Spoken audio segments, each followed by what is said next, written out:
Bonjour à tous et bienvenue sur Rare à l'écoute, le podcast dédié aux maladies rares. Aujourd'hui, nous continuons d'explorer la néphropathie IgA ou maladie de Berger. Et pour évoquer le point de vue des patients et de l'association de patients, nous avons le plaisir d'accueillir Madame Ivani Caillé, fondatrice et vice-présidente de Rénalou, l'association de patients atteints de maladies rénales. Bonjour Madame Caillé. Bonjour. Madame Caillé, vous avez de nombreux mandats, membre du comité consultatif d'éthique, du comité d'éthique de la Fédération hospitalière de France, du bureau de France Asso Santé, pour n'en citer quelques-uns. Mais vous êtes avant tout fondatrice de Rénalou. Qu'est-ce qui a motivé votre démarche? Alors avant tout, moi je suis une personne atteinte d'une maladie rénale, depuis l'enfance, qui a été diagnostiquée, quand j'avais 12 ans et donc je vis avec cette maladie, depuis tout ce temps. Et quand je suis arrivée, en dialyse à l'âge de 28 ans, j'ai eu besoin de trouver des informations. J'en ai cherché, un peu partout et notamment sur internet. Et à l'époque, il y avait pas grand-chose qui était adapté aux patients, qui, correspondait à une réelle expérience, de ce que vivaient les personnes concernées. Et j'ai trouvé, seulement un site aux États-Unis d'un jeune patient américain qui avait à peu près le même âge que moi et qui avait vécu la même chose 1 ou 2 ans plus tôt et qui le racontait, de façon, très simple et accessible.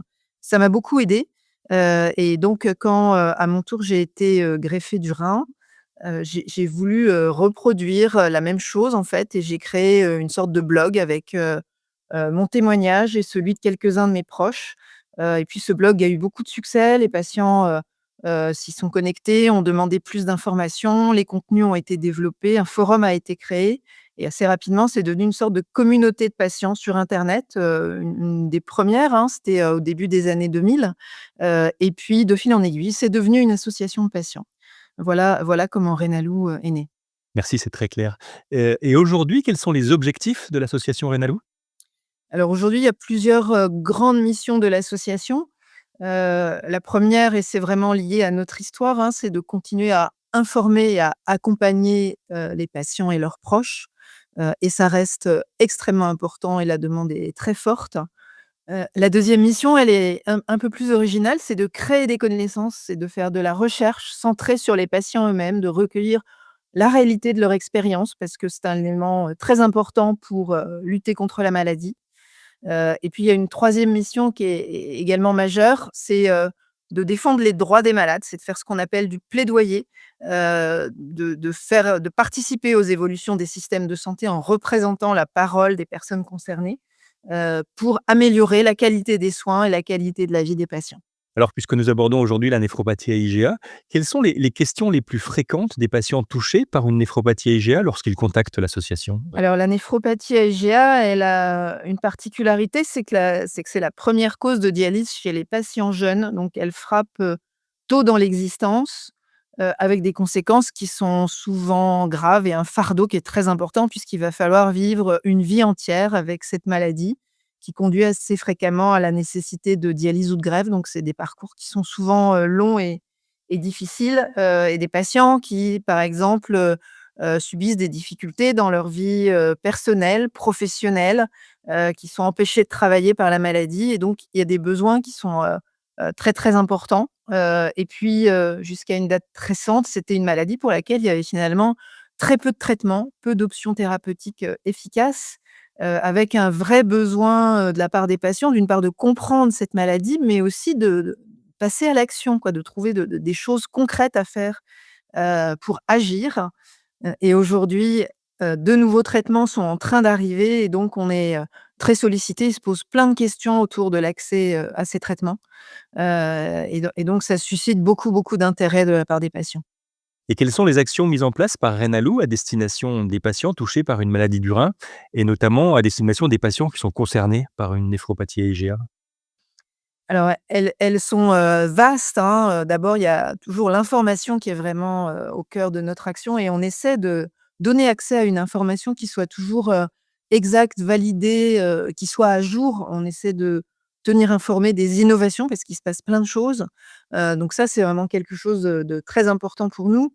On organise régulièrement des visios où les patients peuvent, venir, échanger, s'informer, des webinaires aussi, auxquels, interviennent un certain nombre d'experts, de médecins, de chercheurs, pour, échanger directement avec les patients, et leurs proches.